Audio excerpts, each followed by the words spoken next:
Segundo a Secretaria de Estado da Saúde, mais de 48 mil pessoas convivem com a AIDS e HIV em Santa Catarina.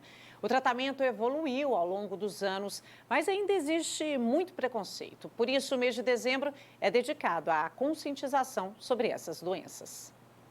Até 1980, quando a AIDS foi descoberta no Brasil, um diagnóstico da doença representava uma sentença de morte.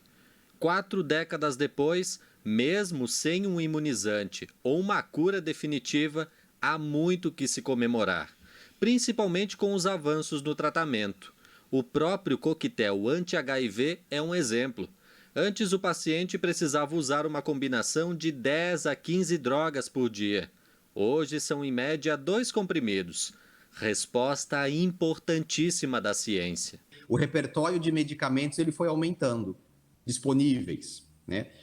E eles foram ficando melhores no sentido de que eles causam menos efeitos colaterais, são em menor quantidade. A AIDS, ou a infecção pelo HIV, ela se tornou uma doença crônica. Então a pessoa vai se ela fizer a adesão correta ao tratamento, né, se ela tomar os medicamentos da maneira prescrita, ela vai ter uma qualidade de vida muito boa. Se há muito que se comemorar diante de medicamentos mais potentes contra o vírus e menos agressivos ao organismo, há também um sinal de alerta.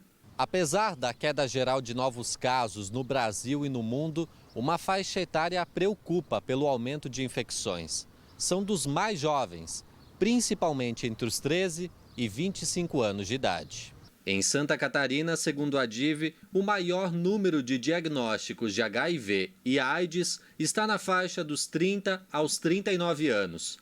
Os heterossexuais estão entre os que mais adoecem.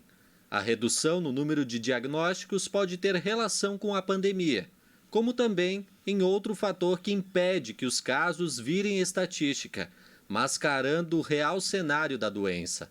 Preconceito é uma coisa que desde a época que eu descobri o HIV, há 14 anos atrás, até hoje é algo que pega muito pesado. Antes do diagnóstico, o medo da pessoa de fazer o teste, passando pelo susto do diagnóstico, o convencimento muitas vezes da pessoa tomar o medicamento porque ele não quer ser visto com aquele frasco de comprimido ou ele não quer ir no serviço buscar. E aí coloca essa pessoa que está com diagnóstico assustador de HIV numa situação ainda pior, de desamparo, de desalento, né, de desesperança. João descobriu a doença aos 26 anos. Hoje compartilha sua experiência com outras pessoas.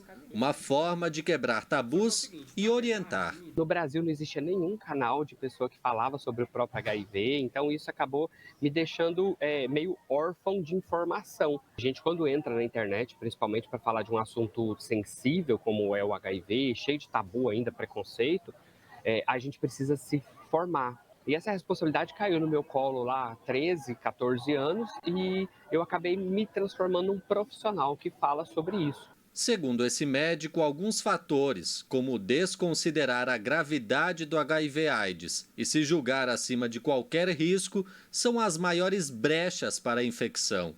Ele lembra que o diagnóstico precoce é referência no Brasil, disponibilizado totalmente de graça. Na capital, algumas estratégias foram desenvolvidas para garantir o sigilo e a discrição. Ela pode solicitar o autoteste de HIV, que é uma tecnologia disponível, para fazer o teste em casa. Ela pode solicitar tanto das farmácias das 4 policlínicas, como de alguns centros de saúde. Ela vai lá, retira uma senha na farmácia e só pede o teste. Pode levar até 5 autotestes. Como solicitar pelo site ahoraeagora.org, em Florianópolis, onde ela recebe o teste pelo correio ou retira num armário digital na rodoviária, para ela retirar de forma segura, sigilosa, não se identificando e poder fazer o teste em casa e, se der alguma alteração, procurar daí um dos centros de testagem ou algum local da rede de saúde para fazer o confirmatório.